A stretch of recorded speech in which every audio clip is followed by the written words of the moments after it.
mbokk yi jërë ngeen jëf ñu ngi leen di gërëm ci seen teewaay ci suñu vidéo bu bees bii nii nekk ci formation logiciel AutoCAD donc tey ñu ngi ñëw ak yéen ci cours bu bees ci logiciel AutoCAD kon bu ñu tàmbalee dessin bi comme nañ ko xam bale passé pour tijji page de dessin bu bees ci AutoCAD am nañ plusieurs options donc bale passé mënoon nañ leen quelques options maanaam suñu doon tàmbalee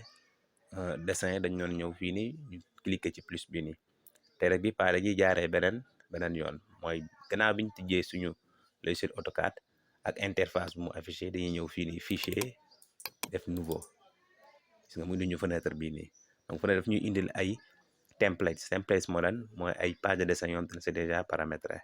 donc ñun fii dañuy jël A4 ISO ñu def ouvrir donc suñu tijjee suñu page dessin bu bees bi lii la ñuy am gis ngeen donc ñu préciser ni fii nii ñu ngi espace de travail 2D espace de travail 2D maanaam mooy par exemple pour nga xam te dafa bëgg a tracer ay plan donc moom fii lay soxla comme te dafa bëgg a def ay dessin de détail moom fii lay ñëw su fekkoon par exemple dañoo bëggoon a def modélisation 3D maanaam comme par exemple plan kër boobu te ne am nañ plan kër 2D bi ñu bëggoon yëkkati bâtiment bi pour def 3D bi pour mun a génnee jëmm kër gi dañuy dem ci espace de travail 3D donc bale passé gisoon nañu par exemple suñu bëggee accéder ci espace travail yi fa ñuy jaaree donc fii am nañu ci kaw nii fii nii mooy li ñuy woowee palette d'outils pour espace travail donc fii nii suñu cliquer ci flèche bi dañuy gis suñu espace travail ñu am dessin annotation élément de base 3D modélisation 3D donc fii nii benn boo ci cliquer rek day changer carrément affichage par exemple suñu cliquer fii nii élément de base 3D gis ngeen affichage bi day changer gis nga donc day afficher en fonction mooy espace travail bi ñu activé par exemple suñu ñëwaatee fii cliquer waat fi modélisation 3D gis ngeen interface bi day changer waat gis ngeen mais à peu près day am lu ñu wooyee même groupe de fonction yi gis ngeen donc fii fonction pour modélisation 3D yi fii commande 3D ba léegi fii nii li nga xamante ne mooy ay commande de dessin 2D avec ay outils polyligne 3D arc rectangle et cetera fii nii mooy palette d'outils de modification yi gis nga modification édition su fekkee par exemple dañoo bëgg a copier wala dañoo bëgg a déplacer wala dañoo bëgg a yokk objet bi mu gën a ngande gis ngeen donc espace de travail mun nañ ci accéder à partir de fii waaye tam waxoon nañ bal passé mun nañ ci accéder à partir de fii ni tamit moo ci genre roue bi ni suñu cliquer fii dañuy gisaat même espace de travail même kii outil yi donc par exemple ñu delluwaat fii ni dessin annotation donc day indiwaat même configuration bi ñu amoon au début donc moo nekk ne gis ngeen donc gis na ñaari façon pour accéder suñu espace de travail première façon bi mooy jaaree fii nii ci kaw deuxième façon mooy jaaree fii nii ci genre roue bi nii troisième façon bi dañuy ñëw fii nii ñu dem dans fii ci kaw dessin annotation gis ngeen ni fii am na barre d'outils yu affiché donc day ñëw cliquer ci genre flèche bi nekk fii nii cliquer ñëw fii def afficher la barre de menu donc barre de menu baa ngi nii affiché noonu mooy ay fichier édition affichage insertion format outil ñun fi la ñuy ñëw nag outil cliquer gis ngeen espace de travail ñëwaat fii nii gis nga mën a choisir suñu espace de travail voilà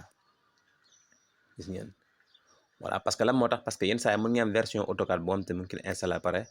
yenn palette d'outils yi du feeñ comme par exemple modélisation 3D bi ni mun na bañ a nekk ci kaw gis nga donc bu mu leen jaaxal donc su fekkoo gisoo leen ko rek da ngeen fexe ba afficher la barre de menu fii nii flèche bi afficher la barre de menu mu ñëw donc fichier édition affichage insertion format outil ci biir outil ngeen cliquer premier onglet bi ngeen am ci kaw espace travail la tudd gis ngeen donc di ngeen mën a retrouver facilement voilà donc lii juste benn précision la mu ndaw par rapport ak mooy suñu formation ba la passé voilà donc pour commencer à dessiner balaa ñoo commencer dessiner li ñu njëkk a def mooy fexe ba dessin bi ñuy def mu nekk dessin bu organisé la am organisation pour ce faire li ñuy def mooy dañuy créer ay calque yi mooy ay genre mun naa ne ay genre yëre la yoo xam te ne dañ koy solal bépp élément boo xam te ne day dugg suñu biir dessin comme ça su fekkee dama nekk di liggéey ci plan bi dafa bëri détail mun naa nëbb yenn calque yi comme ça yenn objet yi du ñu feeñati ma mun a dessiner correctement gis ngeen donc loolu mooy à peu près idée bi nekk ci ginnaaw création calque yi donc fii dañuy ñëw fii nii gis nañ fii benn onglet bi ñu naan propriété de calque ma cliquer foofu noonu gis ngeen donc AutoCAD chaque fois sooy dessiner da ngay commencer d'abord par créer ay calque gis ngeen c'est très important. ensuite su ma cliquer fi propriété de calque fenêtre bii nii mooy ñëw donc mun naa ñëw jàpp fii nii xëcc ko pour wàññi ko gis ngeen donc fii nii balaa may def quoi que ce soit damay créer calque bu bees pour créer calque bu bees nag fii la ñuy bës fii mooy kii bu mel ni xaw lu jaune ni ma cliquer gis nga nouveau calque ma cliquer gis nga ma benn calque par exemple mun naa tuddee calque bii nii mur gis ngeen calque bi tudd mur par exemple mu ñëw fi ma tànn couleur bi mun naa ko bàyyi par exemple en blanc c'est bon y a pas de souci ma ñëw créer par exemple fii nii deuxième calque fii tamit ma cliquer fii créer deuxième calque par exemple calque plomberie gis ngeen pour bépp élément boo xam te ne élément de plomberie la moo xam su fekkee dama bëgg a représenter chaise anglaise yi wala lavabo wala évier de cuisine gis ngeen donc ki mun naa ñëw choisir couleur boo xam te day am tuuti rapport ak lépp loo xam te ne ndox la par exemple mun naa jël couleur bleu ok donc gis ngeen couleur bi changé na ensuite ma ñëwaat créer beneen calque bu bees par exemple pour cotation mooy mesure yi ma nar a soxla par exemple pour mun a côté sama dessin xam par exemple benn longueur mur ñaata lay mesurer donc cotation tamit mun naa tamit changer par exemple fii couleur bi jox ko couleur bu rouge gis nga ensuite mun naa ko tam benn calque hachure voilà mun naa changer tamit couleur bi def ko par exemple gris voilà c'est bon léegi am naa 4 calques donc pour commencer gis ngeen ni fii nii au niveau des calques calque 0 moo nekk calque courant donc li may def mooy damay ñëw cliquer ci flèche bi fii nii gis nga choisir calque en fonction li ma bëgg a tracer par exemple ay mur laa bëgg a tracer donc calque mur laa jël donc ma jël calque mur gis ngeen donc automatiquement changé na kon fii nii calque mur moo nekk calque courant gis ngeen donc léegi mun naa commencer dessiner sama terrain terrain bi dimension de 15 fois 10 la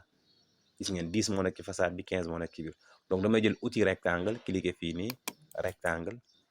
mun na ma spécifier le premier coin naa ko woon premier coin bi ma bës ak clic gauche ma xëcc gis ngeen su ma xëccee ma daal di taper par exemple 10 pour wax ko première dimension bi ensuite touche tabulation mooy touche bi am ñaari flèche yi te mu nekk à gauche seen clavier mu ngeen di bës soo ko bësee dafa am cadenas bi feeñ gis ngeen cadenas baa ngi nii di feeñ gis ngeen cadenas bi ci 10 bi am na cadenas fa nekk donc wan na ma ni fu mu toll ni enregistré na 10 bi comme première dimension ensuite pour jox ko deuxième dimension damay taper 15 ma taper 15 def entrée gis ngeen donc mu ngi nii sama terrain baa ngi nii terrain wu 15 10 donc mun naa ñëw vérifier dimension jël fii cotation linéaire mun ma indiquer le point d'origine ma cliquer mu laaj ma deuxième point ma cliquer ma wàccee si suuf après ma cliquer troisième fois gis ngeen donc jox na ma dimension bi 10 la ma ñëwaat def même chose jël fii nii premier point mu ma encore deuxième point ma xëcc côté bii nii bës troisième fois gis ngeen mu jox ma dimension mooy 15 donc am naa sama terrain wu 15 10 donc c'est bon voilà léegi damay décaler pour génnee li nga xam te moom mooy mur de clôture bi ñu fàttali ne su fekkee da ngeen a gis ne plan architecturaux moom day joxe ay dimension fii nii lay joxe maanaam kër gi su fekkee dañoo tabax mur bi ba raax ko donc mur bi su fekkee par exemple brique de 15 la ñu considéré ne day am raax ñaari côté yi 1,5 centimètre côté bi ne ak benn 1,5 centimètre ci beneen côté bi soo ko boolee mi 3 centimètres plus épaisseur u mur bi muy 15 centimètres plus 3 égale 18 donc suñu mur bi su fekkee mur fii nii la 18 centimètres lay mesurer donc fii damay bëgg a génne épaisseur mur bi gis ngeen donc pour génne épaisseur mur bi tey dañuy jël commande bu bees commande boobu mooy lan mooy commande décaler ban commande la mooy commande bi ngeen di seen fii commande de modification moo nekk nii gis ngeen donc mu ñëw cliquer décaler mu ne ma ban distance laa bëgg a décaler ma ne ko man dama bëgg a décaler de 18 centimètres c'est-à-dire 0,18 mètres ma tapé 0,18 entrée mu ne ma naa sélectionné objet bu bëgg a décaler ma ñëw jàpp fii nii sama rectangle bi clique ko gis nga en fonction ni ngay dugalee sa kii bi su ma ñëwee côté bi da ko